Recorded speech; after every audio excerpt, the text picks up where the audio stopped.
Welcome to Cheese In Depth. I'm Michael Landis, and today we have a very special guest, and that's going to be Alan Glustoff from Spoke Creamery.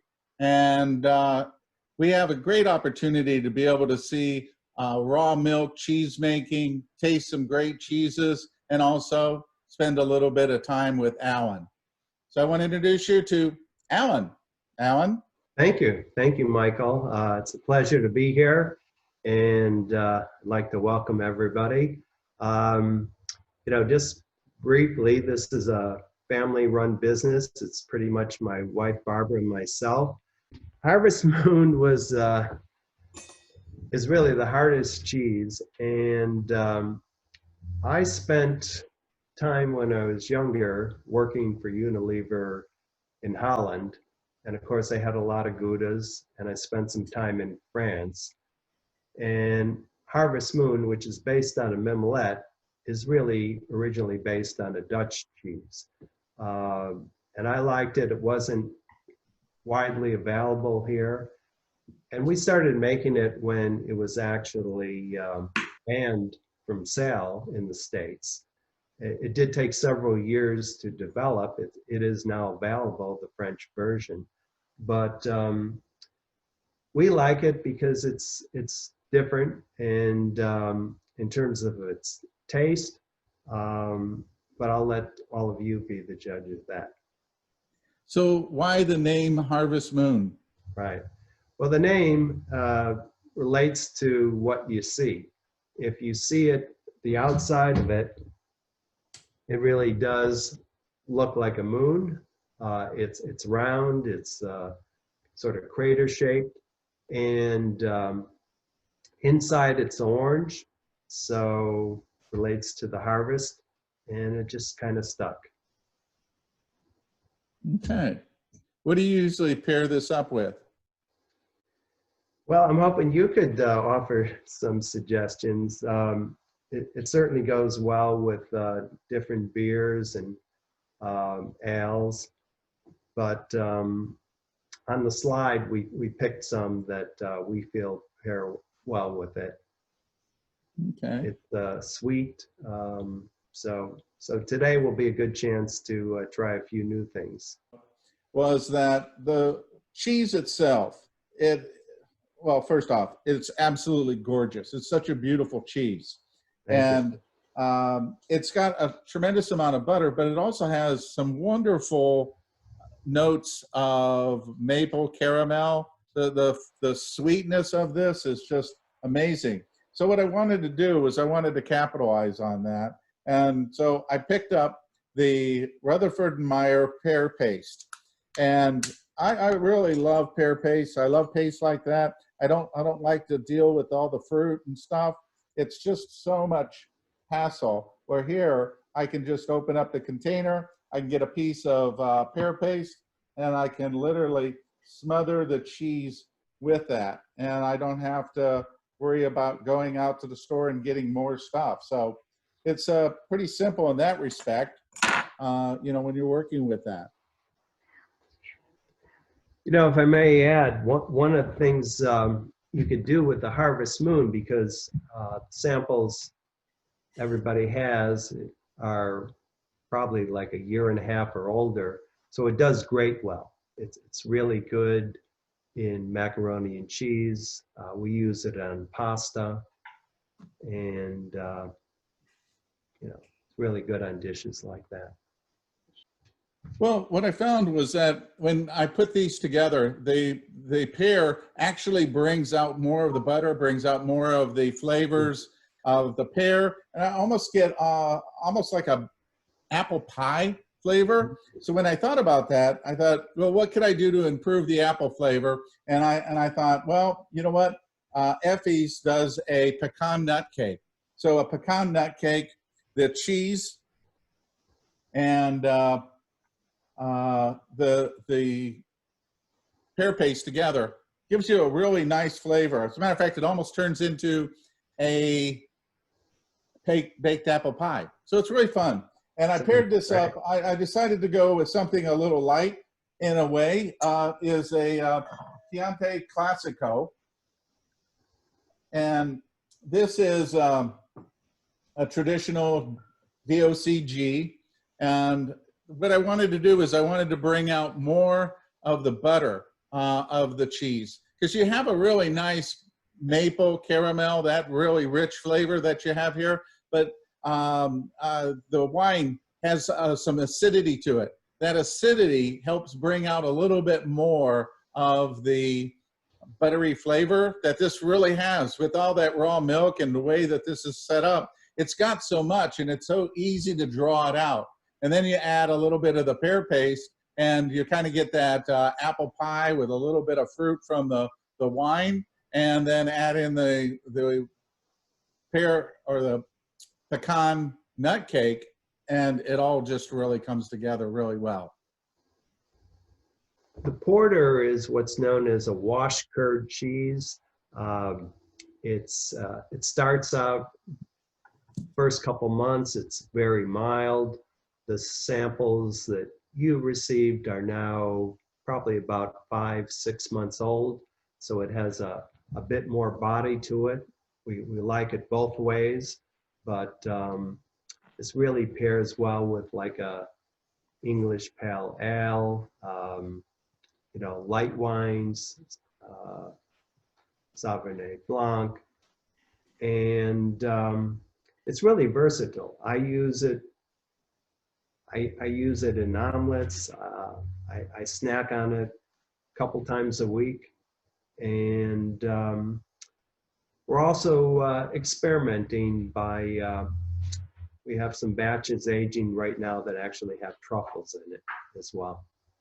So for this, for the porter, which I have to say is that this aroma on this earthiness that you have is just totally amazing. I really love that. I really love the richness that you have. This is a style of cheese that I really enjoy. The earthiness, the rind smells just like a wonderful dirt cellar. It's got that beautiful earthy aroma, absolutely beautiful. So when I was working with this, I wanted to bring, again, a little bit of fruitiness to it. So I have some access to Bonnie's jams. Mm-hmm. And this is a strawberry and rhubarb jam that I'm using on this. And I really wanted to capitalize on the earthiness, and for this to kind of bring out some more butter, bring out some more flavor.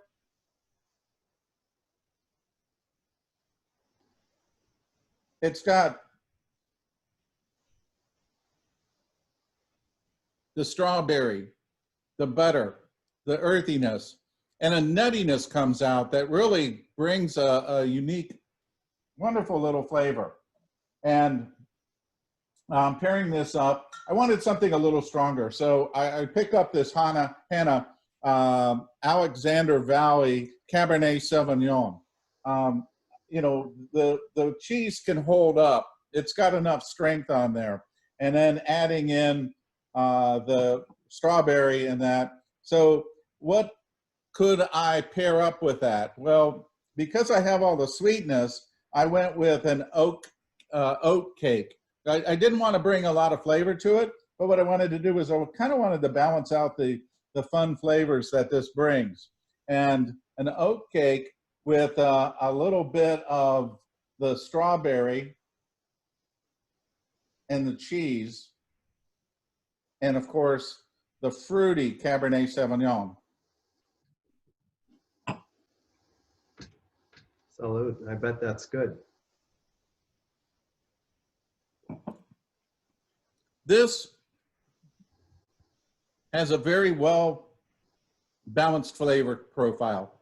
The Cabernet isn't a big, bold cab. It doesn't have a lot of tannins to it. It's more fruit forward. So you get all that fruit, you get all the cheese. The cheese really comes out on this, but it doesn't get masked by anything.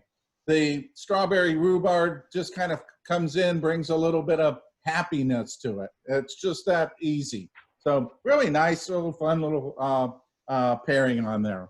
And this is the Red Ranch Alexander Valley Cab. Sure. That sounds great. Well, it is a farmhouse cheese, so like you say, you do get that earthiness, you know, from celery, and it is pretty versatile. So I think you hit all the high notes. Trying to get these cheeses that have that earthiness in the rind, they can cross over to that bitterness, and especially as they get some aging. This has an amazing creaminess to it for the amount of time it has and the intensity of the rind. Very much like the Harvest Moon. The Harvest Moon, you know, you say that it's a lot like Mimolette, but Mimolette, you know, anybody that's ever tried to cut one knows that you need 3 men, a horse, a couple dogs, and that to be able to cut through that rind. Where I was able to cut through this like nothing. It was really creamy. It had all the flavors that was supposed to be there. So this cheese, the porter, follows along that same batch where you really get that wonderful creaminess to it. You know, anybody that's looking for a cheese board with a kind of diversity like that, you know, you really do get a lot of different flavors with these for, you know, such simplistic in a way cheese. You know, these are, you know, not out there. These are really down to earth, easy snacking, easy eating cheeses. Thank you. And you did hit on something that we did try and change from the traditional Mimolette. I did make some adjustments to the texture because I also found and would see at cheese counters that people had trouble cutting a traditional Mimolette. It would just crumble. So while it's aged and sometimes you even get those crystal notes, you still can cut it. So tumbleweed is, I don't want to say it's my favorite. There's no favorites, but this has been a consistent cheese that people love and you know, order again. We've gotten really good feedback from the restaurants, you know, country clubs, hotels, and this is our take on a really well-aged cheddar that's also mold ripened on the outside. So I think the cheeses you have is also at least 1.5 years old, and it goes well with, could go well with a Malbec,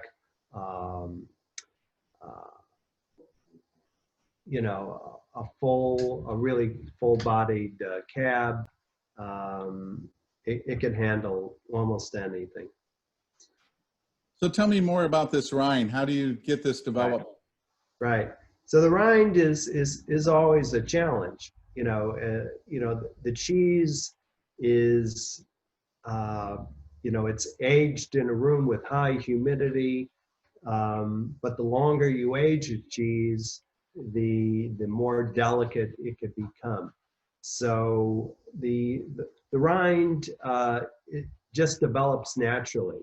We do use penicillin candida. We do spray the room a bit with it, but the rest of the natural occurring microflora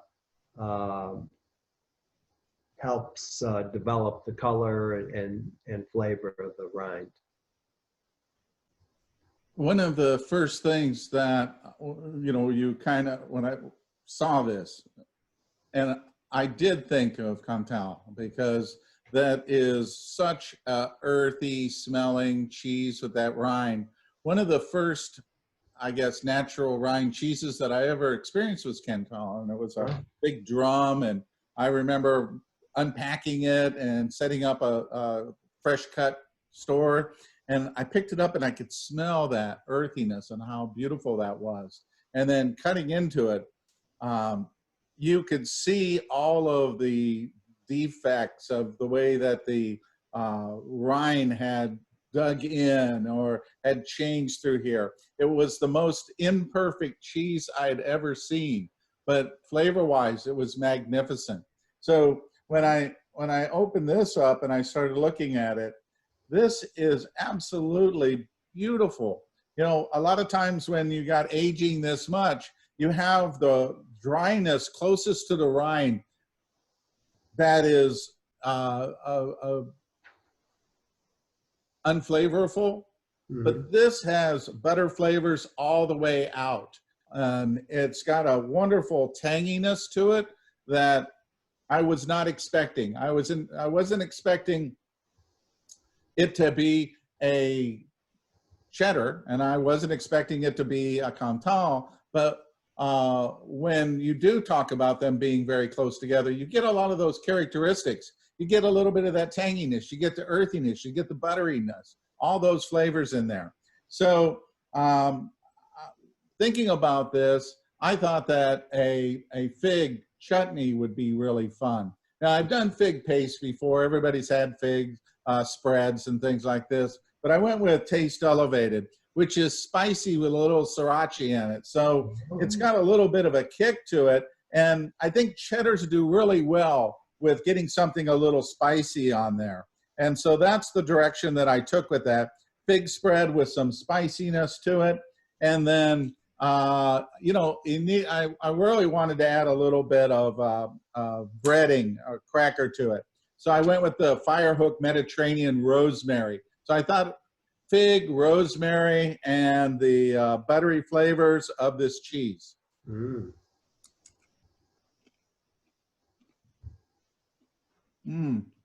That sounds great. So many levels of flavors. It's just really fun. And so I decided to go with a Argentine Malbec. And this is Tamari, which actually means, I think, good earth, something like that, you know, good, prosperous. And it's just a really fruit-forward Malbec, very, very clean. And with the rosemary, with the fig, with the cheese, with the earthiness, with all the flavors, you don't want the wine to get over and tromp on everything. You want something that has some fruit to it, but you also want it really light. And this is so light. You know, I mean, people that love are looking for a table wine, and to be able to do this would work across the board. Actually, all of these, you could put this cheese board together and just do the Chianti Classico, or you could just do the Cabernet Sauvignon, or you could just do the Malbec. They work really, really well together. If you were going to pick one and say, look, I'm only going to have one wine tonight. All right. Why do that? Exactly. I would do the Malbec. You know, it's all fruit forward. You know, it's just really nice. It's really simple, and that. So that's kind of the direction that I went with the cheeses this time. Well, that's great. I certainly appreciate it. You know, this has been fun, and you know, you offered some great ideas. A couple I haven't thought about that I think in a little while we'll try.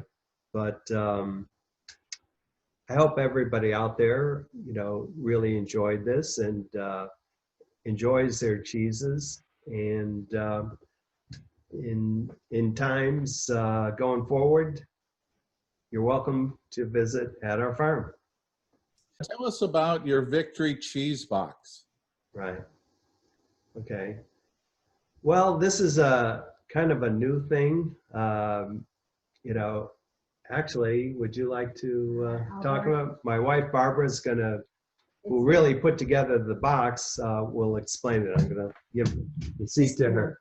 Hi. This isn't our Victory cheese. Was put together by some you know, cheese people in the cheese world who you know, I'm sure, and as a way to raise awareness for the very struggling artisanal cheese community, because we are struggling now. during COVID. I mean, most cheesemakers, have really suffered dramatic losses. So Victory Cheese, which is playing off of the Victory, something from World War II, I don't remember at this moment. And so it's a program that they put together, and if you want to participate in it and sell a Victory Cheese box, you get all this logos and paperwork, etc. And it's trying to make a concerted effort across the country with various cheesemakers and mongers and retailers to kind of heighten the need to support American artisanal cheesemakers. And one of the things that all of the participants are doing is donating a certain percentage of the sales to charities that are dealing with the food crisis that that we're experiencing now and that have been experienced for years. So we're going to do it. We've got all the stuff, and I'm about to, once I can figure out how to upload it.